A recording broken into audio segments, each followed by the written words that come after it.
नमस्कार साथियों, स्वागत आप सभी का हमारे एजुकेशनल प्लेटफॉर्म डूडी कॉन्सेप्ट में।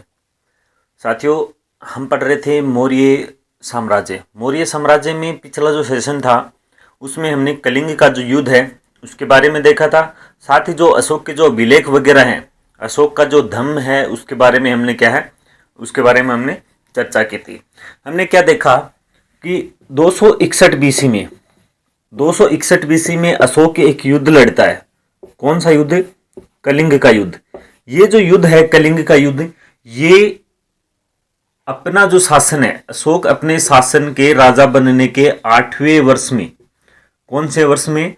8वें वर्ष में क्या है, ये युद्ध लड़ता है। और ये जो कलिंग था, कलिंग की राजधानी हमने कौन सी देखी थी? तोसली देखी थी। यानी कि अपने साम्राज्य के 8वें वर्ष में अशोक है वो क्या करता है? कलिंग पर आक्रमण करता है। और जो कलिंग की क्या थी? राजधानी है वो क्या है? तोसली है। फिर जो खारवेल का जो हाथी गुफा अभिलेख है, कौन सा? खारवेल का हाथी गुफा अभिलेख। हाथी गुफा अभिलेख, हाथी गुफा अभिलेख है वो क्या बताता है कि जो कलिंग का राजा था, राजा है, राजा कौन था? नंदराज। नंदराज है वो क्या था? कलिंग का राजा था। इस युद्ध में 1 लाख लोग है वो मारे जाते हैं और 1.5 लाख के समथिंग लोग है वो क्या हो जाते हैं? घायल हो जाते हैं। तो युद्ध में जो भयंकर जो मारकाट होती है, मर्द जो डेड बॉडियां पड़ी थी, लोग घायल थे, और जो 1.5 लाख जो लोग थे जिनको अशोक क्या करा लेता है? युद्धबंदी बना लेता है। ये जो हालात है इनको देखकर फिर क्या है, अशोक का जो मन है वो क्या परिवर्तित हो जाता है, और अशोक है वो युद्ध भेरी, युद्ध घोष के स्थान पर क्या अपना लेता है? धम्म घोष।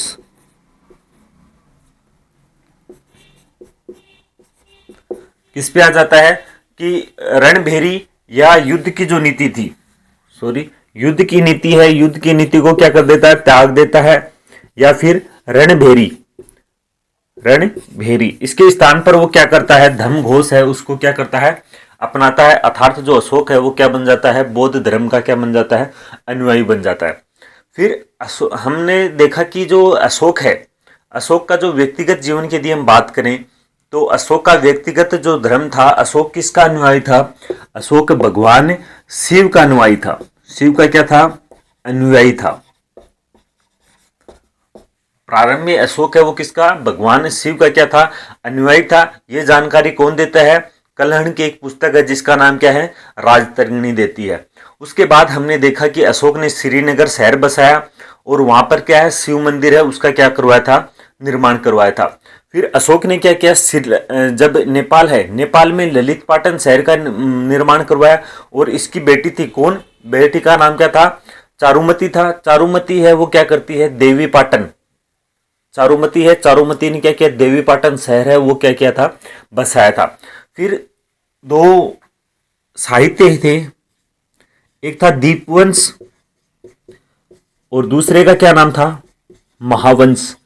ये जो दीपवंश और महावंश है ये क्या कहते हैं? इनके अनुसार सुसीम के पुत्र जो निग्रोध था, कौन? सुसीम का पुत्र था निग्रोध। निग्रोध है वो क्या करता है? अशोक को क्या करता है? बौद्ध धर्म में दीक्षित करता है। कौन करता है? निग्रोध। ये बात कौन बताता है? दीपवंश और महावंश, जो कि क्या है कि सिंहल साहित्य है।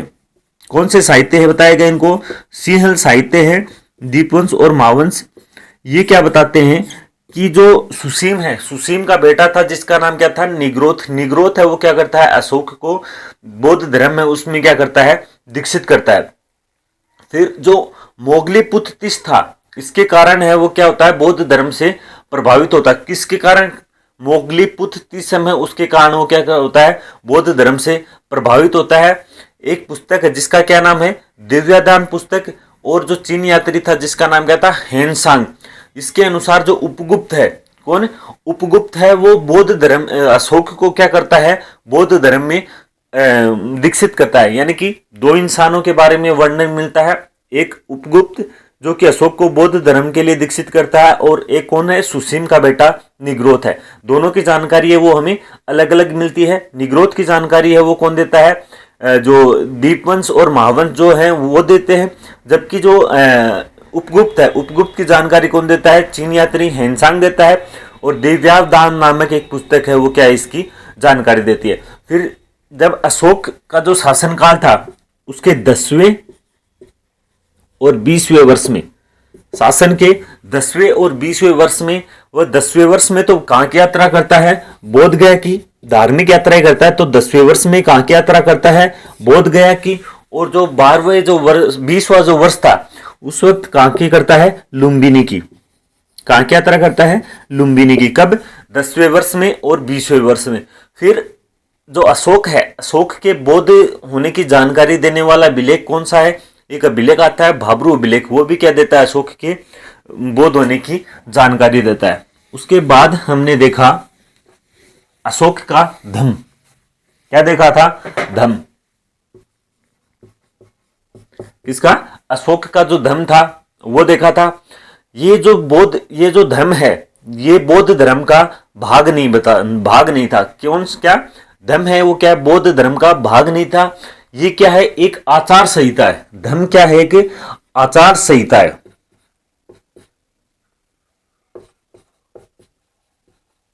आचार संहिता है। आचार संहिता मतलब एक तरीके इसका एक नियमावली है। ठीक है, जैसे कि आचार संहिता हर इंसान के लिए क्या है कि नियम वगैरह होते हैं, तो वो नियम ही क्या होते हैं? उनकी क्या आचार संहिता होती है जिनका क्या पालन करना जरूरी होता है। जैसे कि चुनाव है, चुनाव में क्या लगती है? आचार संहिता लगती है। तो उसका मतलब क्या है? कुछ जो नियम है वो क्या है? वो पालन करना है, तो वही क्या है? आचार संहिता। तो इसी तरीके से जो अशोक का जो धर्म है वो क्या है? एक आचार संहिता है, बौद्ध धर्म का भाग नहीं था। फिर इस पर क्या थोड़ा बहुत किसका था? बौद्ध धर्म का प्रभाव था। धर्म के ऊपर हल्का फुल्का क्या था? बौद्ध धर्म का प्रभाव था। फिर द्वितीय जो व्रत स्तंभ लेख है, कौन सा? द्वितीय व्रत स्तंभ लेख है, उसमें किसकी परिभाषा मिलती है? धम्म की परिभाषा। तो यदि हम धम्म की परिभाषा की बात करें, परिभाषा उसकी बात करें, तो ये धम्म की परिभाषा वो किस में मिलती है? द्वितीय व्रत स्तंभ लेख में। कहां मिलती है? अशोक का जो द्वितीय व्रत स्तंभ लेख था, द्वितीय व्रत स्तंभ लेख, जो द्वितीय व्रत स्तंभ लेख है वो क्या देता है? जो धम्म है, धम्म की परिभाषा है वो देखने को मिलती है। फिर इसमें क्या है? इसमें क्या बताया गया है कि माता पिता की क्या करो? सेवा करो। अतिथि है उसका क्या करो? सत्कार करो। और जो सबका क्या है? कल्याण। ऐसी शिक्षा है वो किस में मिलती है? धम्म में देखने को मिलती है। यानी कि जो व्यवहारिक जीवन है उससे संबंधित जो शिक्षाएं हैं वो क्या है? अशोक का जो धम्म था उसमें देखने को मिलती है। फिर अशोक ने क्या है? अपना जो धम्म था, धम्म के प्रचार के लिए क्या है? यात्राओं का क्या किया? आयोजन किया। अशोक खुद है वो यात्राओं पे जाता था। धीरे धीरे उसने क्या किया? अपने जो जैसे कि उसके परिवार के जो रिश्तेदार वगैरह थे वो क्या है? वो धम्म यात्राओं पे जाने लग गए थे। उसके बाद हमने देखा कि अशोक ने क्या है? धम्म के लिए एक जब अशोक ने अपने शासनकाल के जब 13वां वर्ष हुआ, 13वें वर्ष में उसने धम्म के लिए क्या है? धम्म महामात्य की नियुक्ति की। किसकी?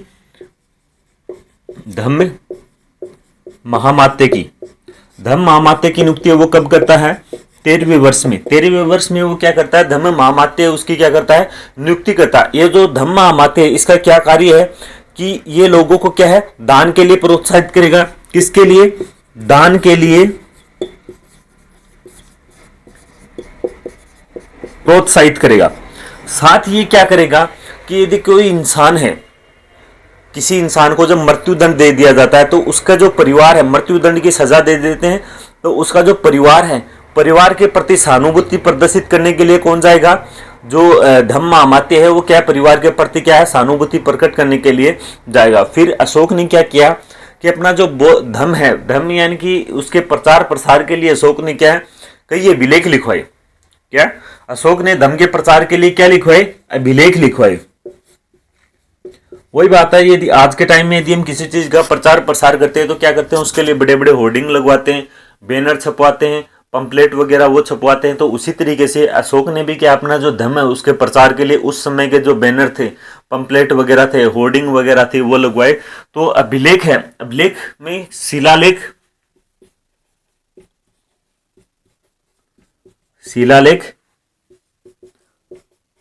स्तंभलेख, शिलालेख, स्तंभलेख और गुफालेख। शिलालेख, स्तंभलेख और गुफालेख। जिनमें से जो शिलालेख हैं वो कैसे हैं? वृत्त शिलालेख, लघु शिलालेख। स्तंभलेख भी इसी तरीके से हैं, वृत्त स्तंभलेख और एक लघु स्तंभलेख। उसके बाद हम देखते हैं शिलालेख, और शिलालेखों में कौन से देखे थे? वृत्त शिलालेख। कौन से देखे थे? वृत्त शिलालेख देखे थे। तो वृत्त शिलालेख है, इनकी संख्या कितनी है?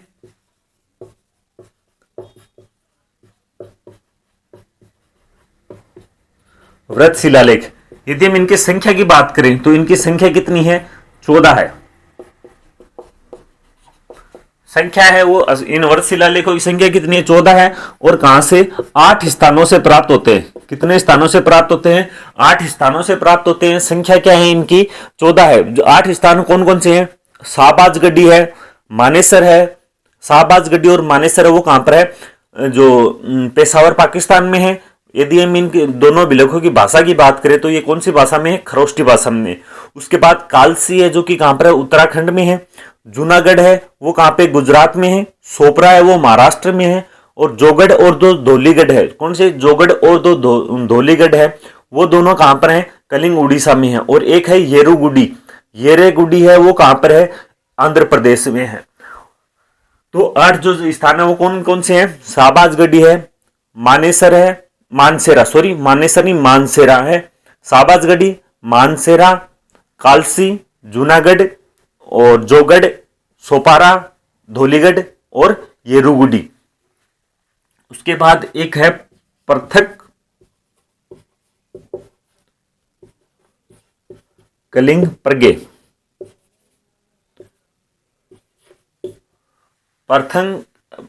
पृथक कलिंग प्रज्ञापक, पृथक कलिंग प्रज्ञापक।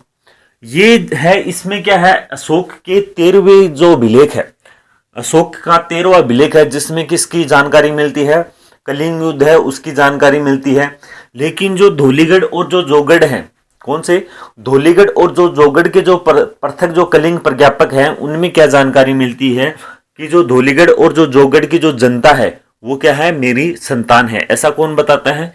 अशोक बताता है। यहां तक है वो क्या हमने लास्ट सेशन था उसमें देखा था। अब इससे आगे हम देखेंगे, ये वृत्त शिलालेख हो गए। अब अगला आएगा वो कौन सा आएगा? लघु शिलालेख। लघु शिलालेख,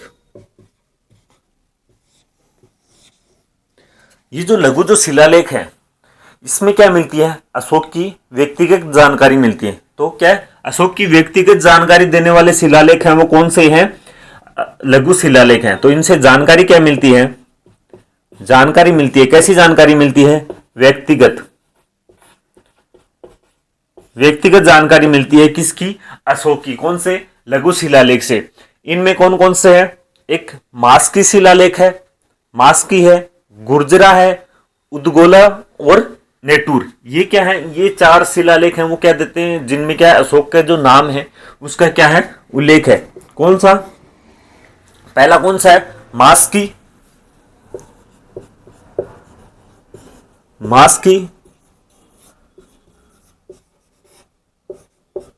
गुर्जरा, मास्की है, गुर्जरा है,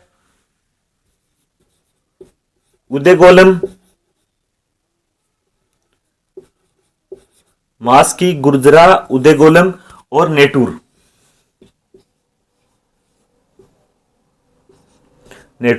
ये जो 4 लघु शिलालेख है, कौन सा? मास्की है, गुर्जरा है, उदयगोलम है और नेटूर है। ये जो चारों है इनमें क्या जानकारी मिलती है? अशोक के नाम का उल्लेख है। अशोक के नाम का उल्लेख है। हमने क्या देखा कि लघु जो शिलालेख हैं वो क्या देते हैं? व्यक्तिगत जानकारी देते हैं। किसकी? अशोक की। यानी कि अशोक की व्यक्तिगत जानकारी देने वाले शिलालेख कौन से हैं? वो हैं लघु शिलालेख हैं। और इसके अंदर हमने क्या देखा कि जो मास्की शिलालेख है, गुर्जरा है, उदगोलम है और नेटूर है, ये जो चारों शिलालेख हैं ये अशोक, इनमें क्या है, अशोक का जो नाम है उसका क्या है, उल्लेख है, अशोक के नाम का उल्लेख है, यानी कि नाम का उल्लेख बताने वाले 4 शिलालेख कौन कौन से हैं। पहला है मास्की, मास्की के बाद में गुर्जरा, उद्गोलम और नेटूर है।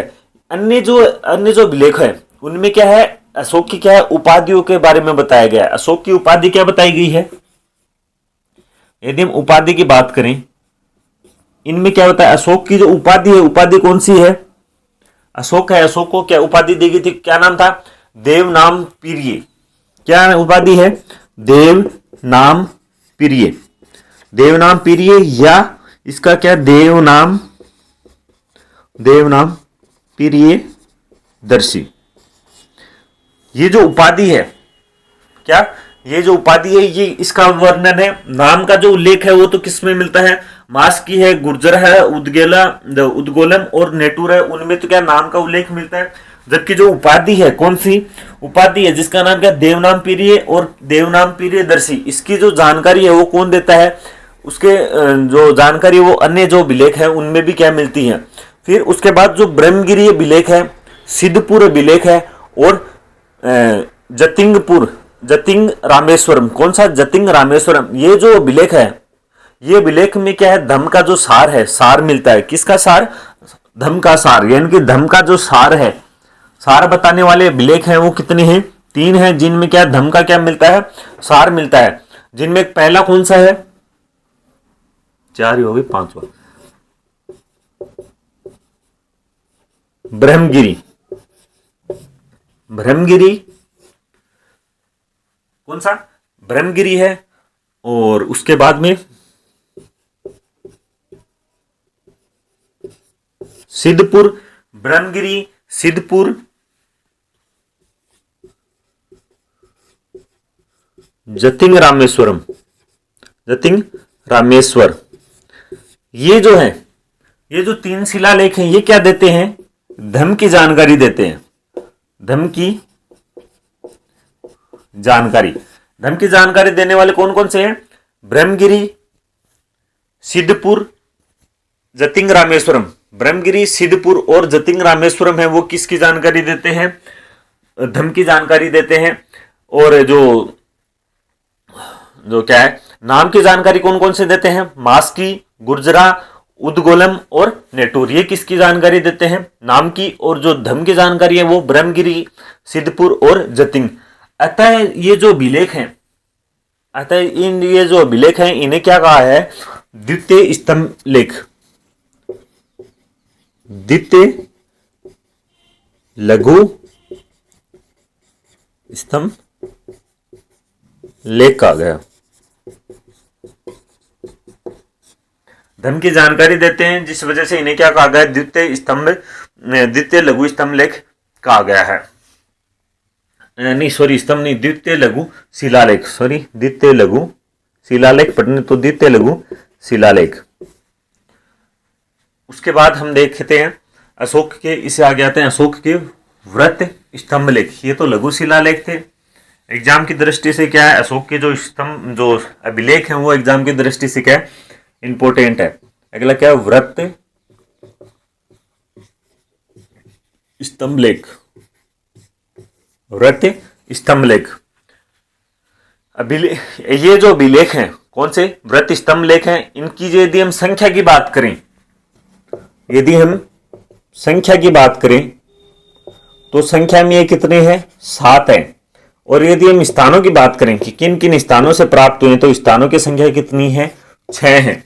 यानी कि जो व्रत स्तंभ लेख है उनकी यदि हम संख्या की बात करें तो वो है 7, और यदि हम स्थानों की बात करें तो वो जो स्थान है वो कितने हैं, 6 हैं।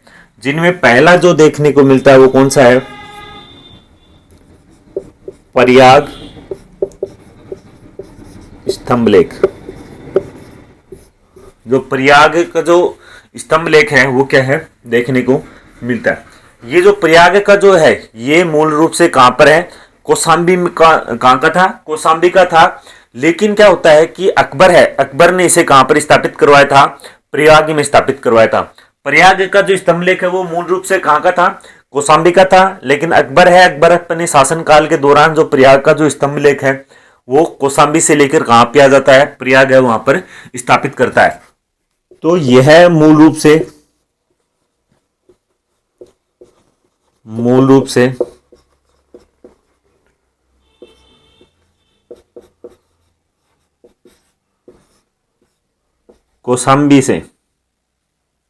कौशाम्बी में प्राप्त हुआ, जिसे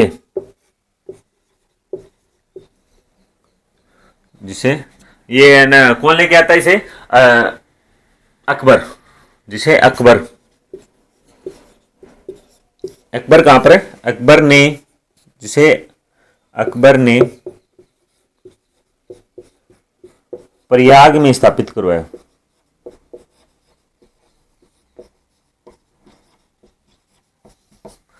जो प्रयाग का है वो कहां पर है, मूल रूप से कहां का है, कौशाम्बी का है, और जिसे अशोक ने अकबर ने उसे कहां स्थापित करवाया था, प्रयाग में स्थापित करवाया था। यदि हम बात करें तो 1 2 3 4 5 और 6, ये जो 6 स्तंभ लेख हैं, प्रारंभ के जो इसमें 6 स्तंभ लेख हैं वो किसके हैं, अशोक के स्तंभ लेख हैं,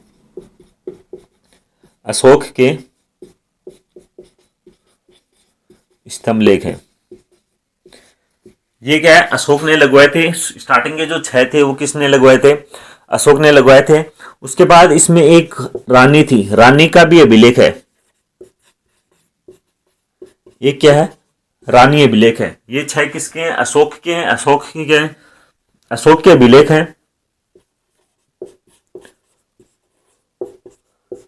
और उसके बाद एक क्या है, एक रानी ने लगवाया था। जब ये प्रयाग में स्थापित हुआ तो प्रयाग प्रशस्ति,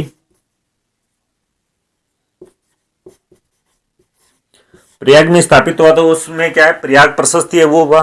फिर उसके बाद जब अकबर है, अकबर ने जब बीरबल को कहा तो इसमें बीरबल है, बीरबल ने भी क्या है, अभिलेख लिखवा दिया। तो वो क्या हो गया, बीरबल का अभिलेख हो गया। जब बीरबल है, बीरबल के बाद में जब जहांगीर है वो देखता है कि भी अपने वाले भी इस पे लिखवा रहे, तो एक जो अभिलेख है वो किसने लिखवा दिया, जहांगीर ने लिखवा दिया। दो प्रयाग प्रशस्ति है, उसमें किस किस के अभिलेख मिलते हैं, 1 से जो 6 अभिलेख हैं वो किसने लगवाए थे, अशोक ने लिखवाए थे। फिर 7वां है वो किसका, रानी का अभिलेख है। 8वां वो कौन सा है, प्रयाग प्रशस्ति।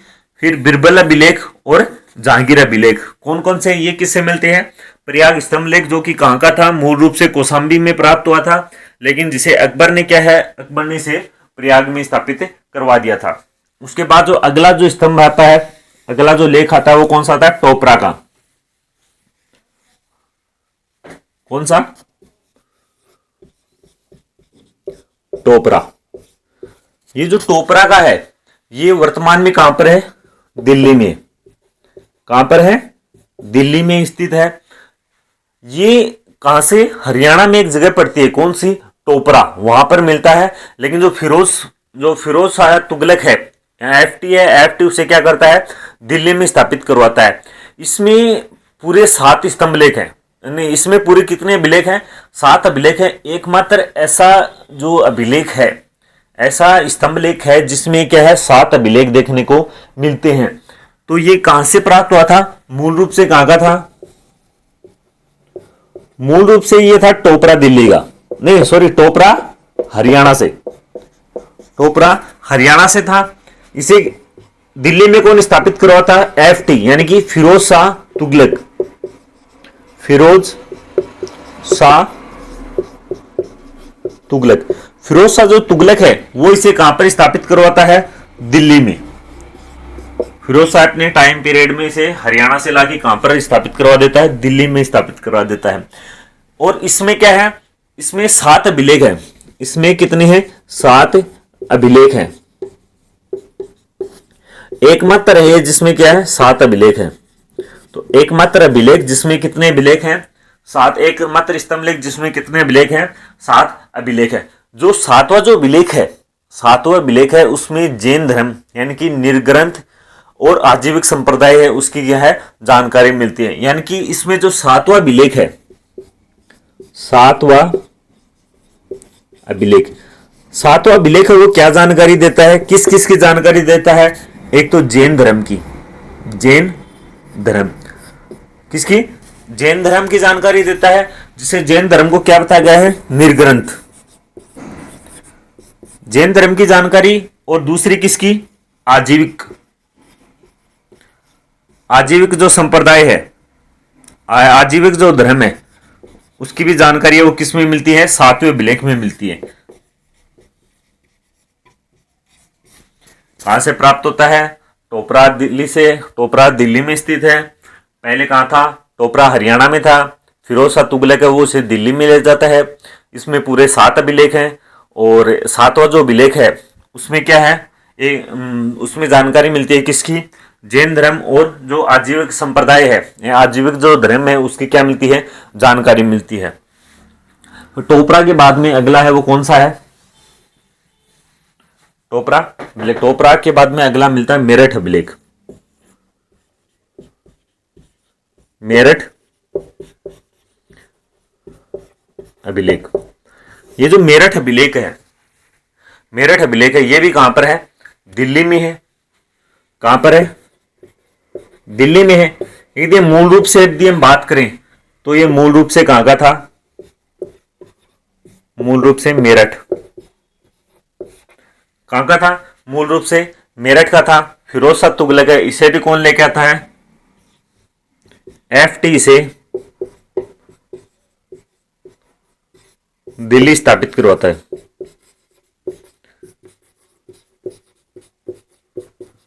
यानी कि फिरोज शाह तुगलक है वो कितने लेके आ जाता है दिल्ली से, एक जो टोपरा, टोपरा वो फिरोज शाह तुगलक स्थापित करवाता है।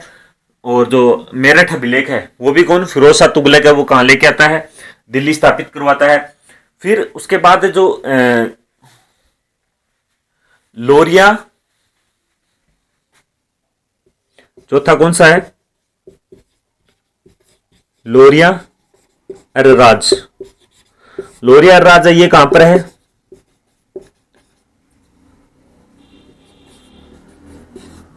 दिल्ली में। लोरिया राज है वो कहां पर है, दिल्ली में है। लोरिया नंदनगढ़, सॉरी लोरिया राज बिहार में,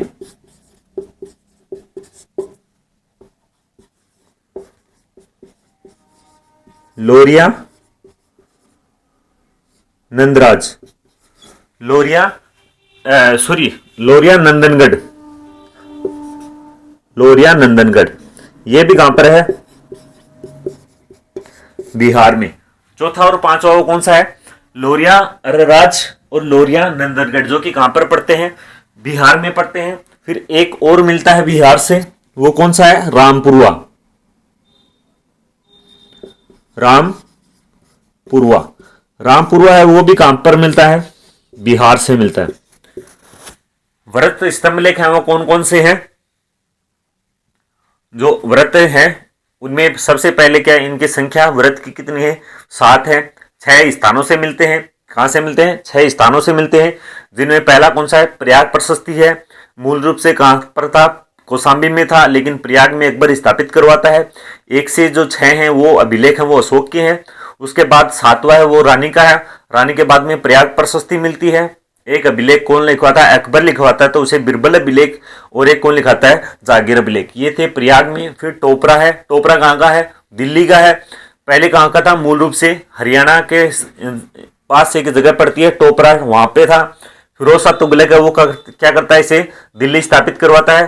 पूरे कितने 7 अभिलेख हैं। 7वां जो अभिलेख है वो क्या बताता है, वो जैन धर्म और जो आजीविक संप्रदाय है उसकी क्या मिलती है, जानकारी मिलती है। किसमें, टोपरा का जो 7वां अभिलेख है वो जानकारी देता है। फिर मेरठ का जो अभिलेख है वो मूल रूप से कहाँ का था, मेरठ का था, लेकिन उसे क्या फिरोज शाह तुगलक कहाँ पर स्थापित करवाता है, दिल्ली पर, दिल्ली है वहां पर स्थापित करवाता है। फिर अगला है वो कौन सा है, लोरिया राज, लोरिया राज है वो कहाँ का है, बिहार का है। लोरिया नंदनगढ़ है वो भी कहाँ का है, बिहार का है। और एक कौन सा मिलता है, रामपुरवा अभिलेख, वो कहाँ का मिलता है, बिहार का मिलता है। ये कौन से हैं, व्रत स्तंभ लेख। उसके बाद अगला है वो कौन सा है, लघु स्तंभ लेख। व्रत स्तंभ लेख के बाद में कौन से मिलेंगे, लघु स्तंभ लेख, लघु स्तंभ लेख। यदि हम लघु स्तंभ लेख है इनकी बात करें तो इनमें किसकी जानकारी मिलती है? लघु स्तंभ लेख है वो बताते हैं अशोक की जो राजनीतिक जो घोषणाएं थी उनकी जानकारी है वो किसमें मिलती है? लघु स्तंभ लेख में। यानी कि लघु स्तंभ लेख है वो क्या बताते हैं? अशोक की राजनीतिक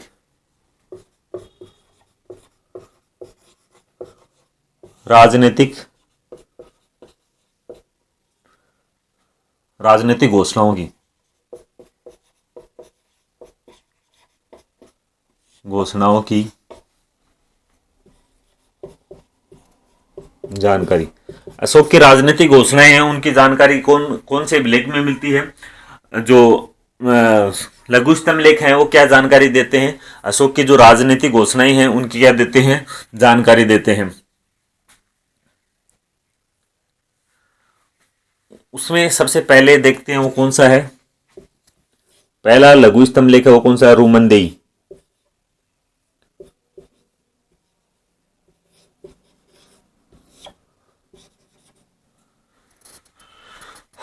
राजनीतिक की जानकारी है वो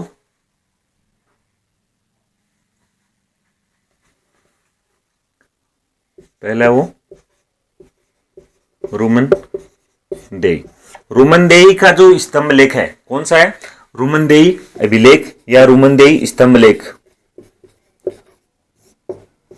ये लघु स्तंभ लेखों में क्या है? रूमनदेही। ये अशोक ने क्या है अपना जो शासनकाल था, अपने शासनकाल के 20वें वर्ष में एक अभिलेख है उसका क्या करवाया था? निर्माण करवाया था। वो कौन सा है? जो रूमनदेही है। कौन सा? सॉरी, रूमनदेही है। रूमनदेही अभिलेख है उसका निर्माण कब करवाता है अशोक? अपने शासनकाल के 20वें वर्ष में। यानी कि शासनकाल के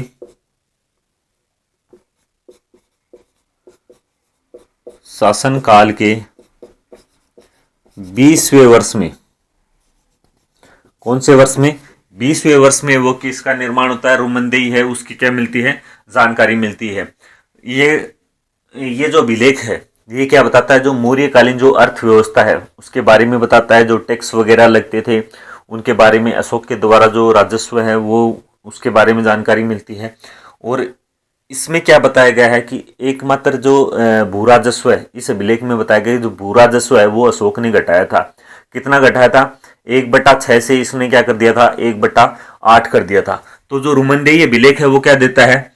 अपने शासनकाल के 20वें वर्ष में अशोक ने क्या करवाया था? रूमनदेही की क्या की थी? यात्रा की थी। इसे स्थापित करवाया था। कहां पर स्थापित करवाया था? रूमनदेही में। तो अपने शासनकाल के 20वें वर्ष में अशोक की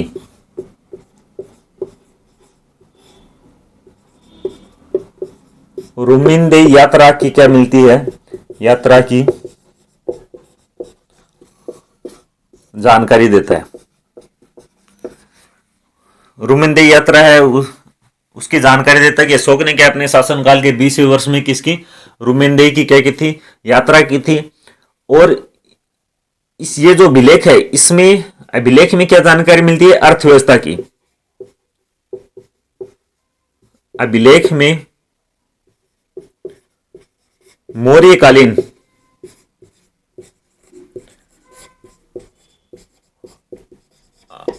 अर्थव्यवस्था की क्या मिलती है? अर्थव्यवस्था की जानकारी मिलती है। जानकारी मिलती है किसमें? अभिलेख में मौर्यकालीन जो अर्थव्यवस्था है उसकी क्या मिलती है? जानकारी मिलती है। एकमात्र अभिलेख है। कैसा है? एकमात्र अभिलेख है जो कि क्या देता है? मौर्यकालीन अर्थव्यवस्था है उसकी जानकारी देता है। वो कौन सा है?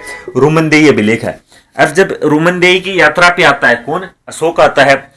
तो अशोक क्या ये इसका क्या फाइनेंशियल अर्थव्यवस्था के बारे में जानकारी देता है।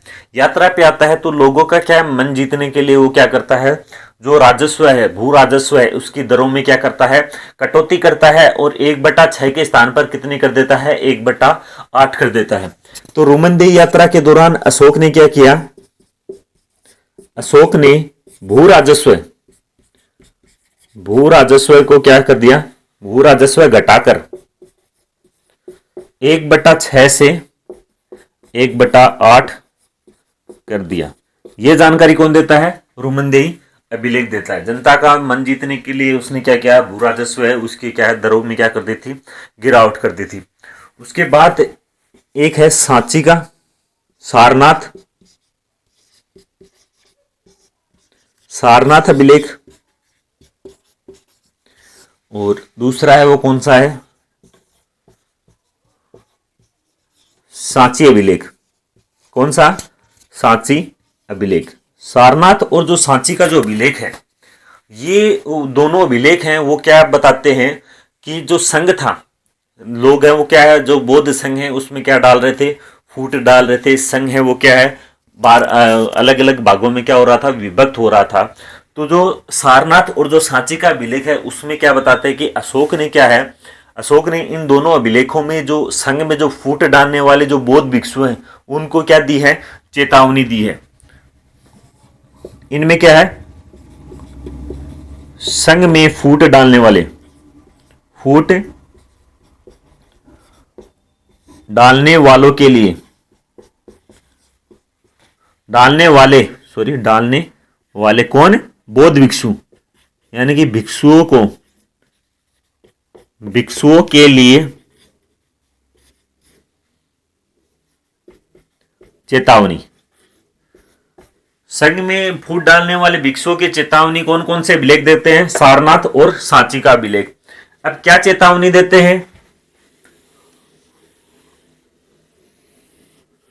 यदि हम चेतावनी की बात करें तो चेतावनी क्या है, अशोक कहता है कि यदि कोई इंसान, कोई जो साधु है वो क्या है, संघ में यदि फूट डालेगा तो उसके लिए क्या प्रावधान है कि उसे जेल, वो बताते कि उसे क्या होगी, जेल होगी। और जेल है वो क्या है, रहने लायक जगह नहीं है, क्या है, रहने लायक जगह नहीं है। और उसमें जो कैदी हैं, कैदियों को क्या है, श्वेत वस्त्र है वो क्या है, धारण करने पड़ते हैं। जबकि बौद्ध धर्म है वो क्या है, श्वेत वस्त्र है उनको क्या है, शुभ नहीं मानता है।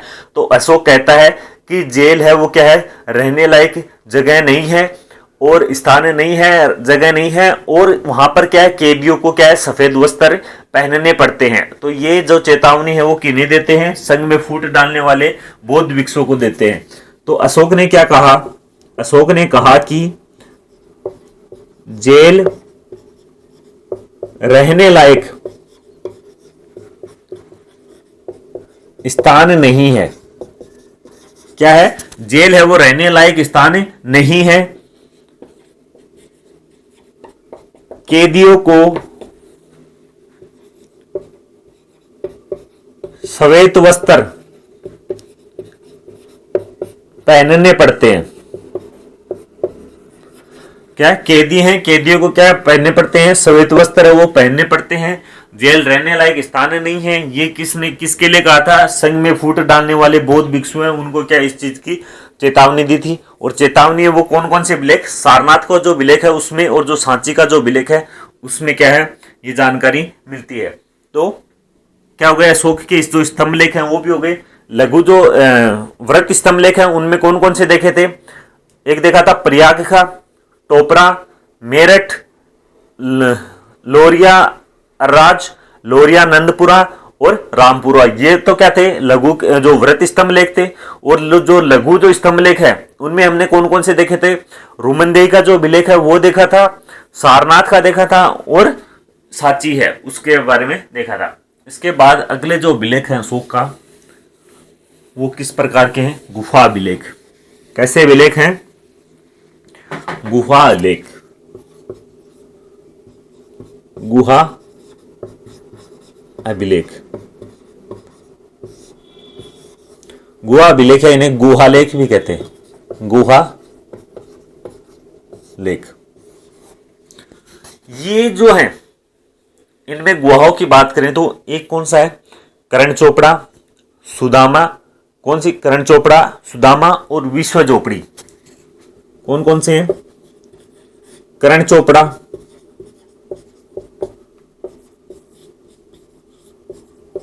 सुदामा, विश्व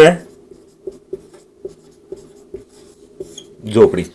कर्ण चोपड़ा, सुदामा, विश्व झोपड़ी। ये अशोक ने क्या है, जो आजीवक साधु हैं, आजीवक साधु हैं उनको क्या दी थी, दान में दी थी। और ये कहां पर स्थित है, ये गुफाएं हैं वो बारबरा की पहाड़ियों में स्थित है। ये क्या है, ये जो तीनों गुफाएं हैं, यदि हम इनकी लोकेशन की बात करें, स्थिति की यदि हम बात करें, तो ये कहां पर है? बारबरा। कौन सी है? बारबरा की जो पहाड़ियां हैं, बारबरा नहीं, बाराबर की पहाड़ियां हैं।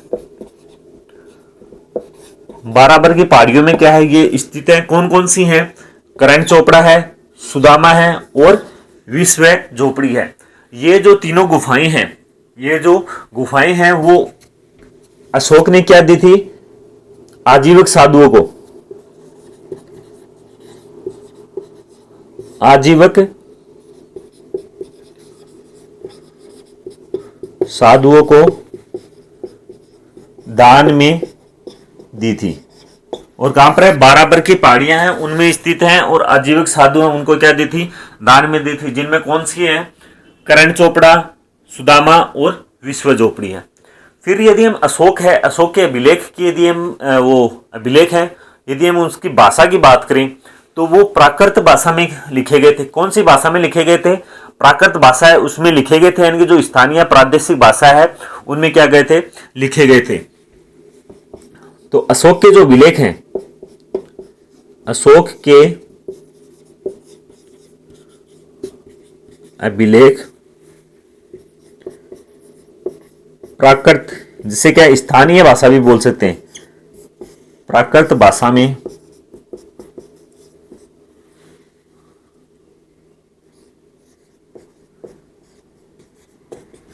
क्या है? प्राकृत भाषा है उसमें क्या है? ये लिखे गए थे। उसके बाद अशोक के जो लेख हैं, अभिलेख हैं, उनकी क्या है? लिपियां देखी थी हमने। कितनी लिपियों में लिखे गए हैं? 3 लिपियां,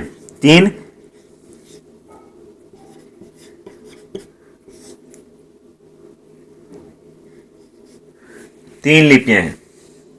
किसकी? अभिलेख की। अभिलेखों की क्या है? 3 लिपियां हैं। पहली कौन सी है?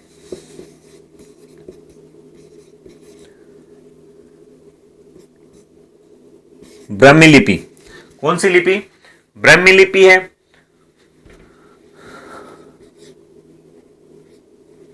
सॉरी, एक सेकंड। ब्राह्मी लिपि, ब्राह्मी लिपि, इसमें क्या है? मैक्सिमम अभिलेख लिखे गए थे। लगभग अभिलेख है वो किसमें लिखे गए थे? ब्राह्मी लिपि है उसमें लिखे गए थे। एक थी खरोष्टी,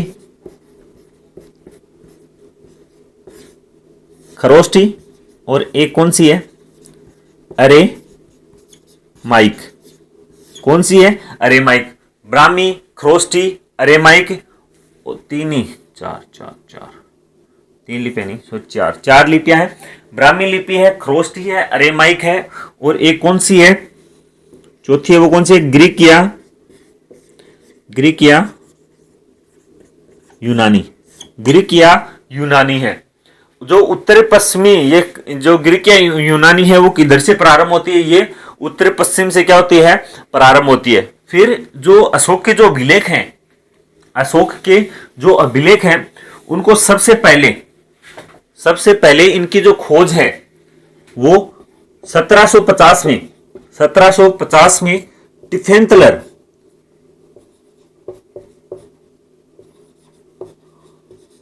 कौन? जो टिफेंथलर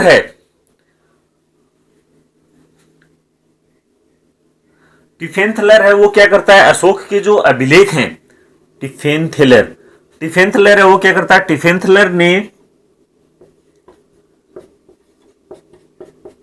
अशोक के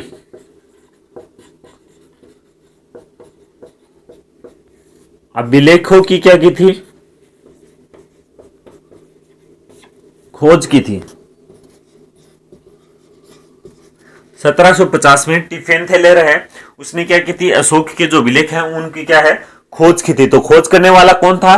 टिफेंथलर था। लेकिन इन्हें अभिलेखों को पढ़ा है वो किसने पढ़ा है? जेम्स प्रिसेप है, जिसने 1837 में, यानी कि 1837 में कौन? जेम्स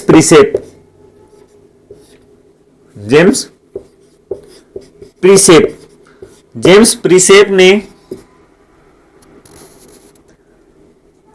जेम्स प्रिसेप ने क्या है पढ़ा था इनको। जेम्स प्रिसेप ने अशोक के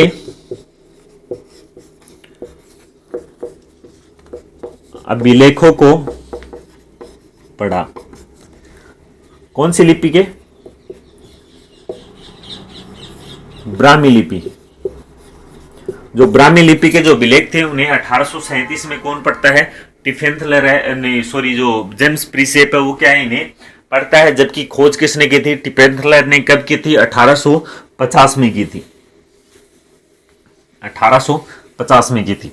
उसके बाद हमने देखा कि शेर ए कुना, कौन सा एक बहुत ही महत्वपूर्ण है अभिलेख है, वो कौन सा है? सर ए कुना। सर ए कुना, ये जो सर ए कुना है, सर ए कुना है, इसे इसका जो दूसरा नाम है वो कौन सा है? कंधार या फिर कांधार अभिलेख। सर ए कुना या कांधार अभिलेख। ये क्या बताता है? ये अशोक का एक क्या है? द्विभाषीय अभिलेख है। कैसा है? द्विभाषीय अभिलेख है। दो भाषाएं हैं उनमें क्या है लिखा गया है। कौन कौन सी ये दो भाषाएं? एक है ग्रीक और एक अरेमाइक। सॉरी, ग्रीक व अरेमाइक में क्या है ये लिखा गया था। द्विभाषीय अभिलेख है। ये कैसा अभिलेख है? यह है द्विभाषीय अभिलेख है। कैसा है? द्विभाषीय अभिलेख है। ग्रीक व अरेमाइक।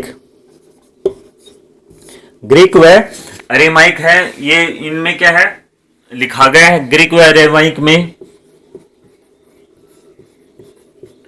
लिखा है। किसमें? ग्रीक व अरेमाइक है, उसमें लिखा है D.R. भंडारकर। क्या है? D.R. भंडारकर ने अशोक के अभिलेखों के आधार पर क्या बताया है? अशोक का जो इतिहास है उसकी जानकारी दी है। यानी कि किसने? D.R. भंडारकर। कौन? D.R. भंडारकर है, वो अशोक के अभिलेख हैं, अभिलेखों के आधार पर उसके क्या इतिहास की जानकारी देता है। कौन? D.R. भंडारकर। D.R. भंडारकर ने अभिलेखों के आधार पर अशोक के इतिहास की क्या देता है? जानकारी। यानी कि अशोक के इतिहास की जानकारी है वो कौन देता है? D.R. जो भंडारकर है वो देता है। जब अशोक है, अशोक की क्या हो जाती है? मृत्यु हो जाती है। मृत्यु हो जाती है तो अशोक क्या है? सबसे पहले जो संपत्ति है वो किसका? कुणाल का पुत्र होता है। कुणाल का बेटा था संप्रति वो राजा बनने की इच्छा जाहिर करता है। लेकिन कुणाल क्या है उसे मना कर देता है कि भाई राजयोग में क्या है बेटा कुछ नहीं रखा है। तो अशोक है वो क्या है? दशरथ को क्या है? राजा बना देता है। लेकिन वो क्या है? नहीं मानता है। कौन? संप्रति है वो नहीं मानता है। तो वो क्या है? कुणाल है वो उसे किसके पास लेके आता है?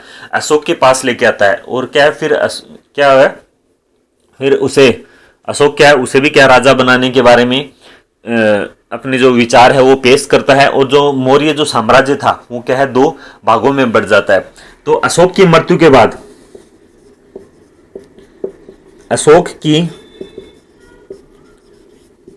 के बाद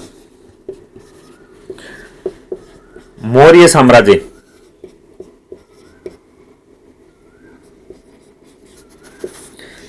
दो भागों में बढ़ जाता है।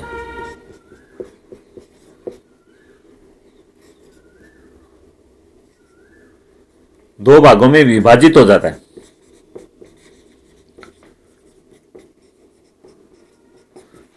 एक तो कौन सा? पूर्वी भाग। और एक कौन सा?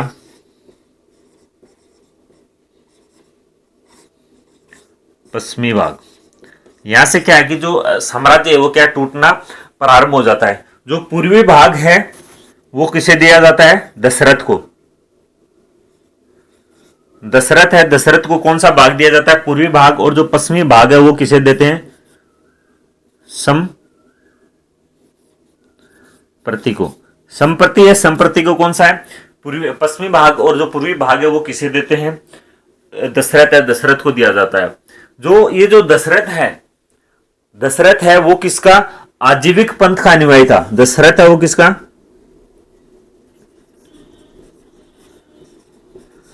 आजीविक पंथ का अनुयायी।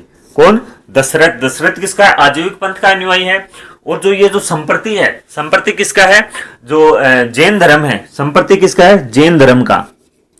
ये किसका, जैन धर्म का क्या है, अनुयायी है। कौन, संप्रति। आजीविक का कौन है, दशरथ है, और जो संप्रति है वो किसका है, जैन धर्म का है। उसके बाद जो अंतिम जो मौर्य शासक था, अंतिम जो मौर्य शासक है वो कौन देखने को मिलता है, वृद्धरथ है, वृद्धरथ है वो देखने को मिलता है। और जो वृद्धरथ है उसकी जो हत्या है वो कौन कर देता है, पुष्यमित्र शुंग कर देता है। कौन, एक सेना नायक होता है जिसका नाम क्या है, पुष्यमित्र शुंग है। यह जानकारी कौन देता है, बाण भट्ट की पुस्तक है, हर्षचरित्र है।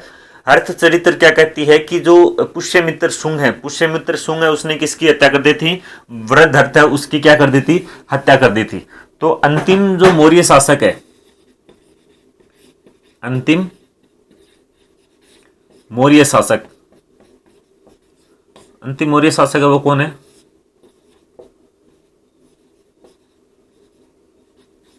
वृद्धरथ। कौन, वृद्धरथ, वृद्धरथ, वृद्धरथ है। इसकी जो हत्या है, इसकी हत्या वो कौन कर देता है, पुष्यमित्र शुंग, पुष्यमित्र शुंग, पुष्यमित्र शुंग है वो क्या कर देता है, इसकी हत्या कर देता है। और जानकारी कौन देता है इसकी, जानकारी है, इसकी जो जानकारी है वो है जो बाण भट्ट है, बाण भट्ट की पुस्तक है, बाण भट्ट। और यदि हम बुक की बात करें, यदि हम उसकी जो पुस्तक है, पुस्तक की यदि हम बात करें तो वो कौन सी है, हर्षचरित्र, हर्षचरित्र। हर्षचरित्र में क्या जानकारी मिलती है कि जो अंतिम जो मौर्य शासक था कौन, वृद्धरथ है, वृद्धरथ की क्या है, हत्या कर देता है कौन, पुष्यमित्र शुंग, जो कि क्या था, उसका सेनानायक था। और उसकी हत्या करने के बाद में जो मौर्य वंश है वो क्या है, समाप्त हो जाता है। जबकि अशोक है, अशोक के बाद में मौर्य वंश है वो कितने, दो भागों में बढ़ जाता है। पहला कौन सा था, पूर्वी भाग वो दशरथ के पास, और पश्चिमी भाग था वो संप्रति के पास। दशरथ था वो आजीविक का था, और संप्रति है वो किसका था, जैन धर्म का क्या था। और डीआर जो भंडारकर है, डीआर भंडारकर है वो क्या, अभिलेखों के आधार पर अशोक के इतिहास की क्या देता है, जानकारी देता है। सर ए कुना, जो कि एग्जाम की दृष्टि से एक इंपॉर्टेंट अभिलेख है, तो सर ए कुना है या फिर कांधार जो अभिलेख है वो कैसा है, द्विभाषीय अभिलेख है, ग्रीक और अरेमाई में है, ग्रीक और अरेमाइक में है। इसी के साथ जो मौर्य वंश है वो क्या हो जाता है, समाप्त हो जाता है। इससे जो आगे है वो हम देखेंगे नेक्स्ट क्लास में। तब तक के लिए धन्यवाद।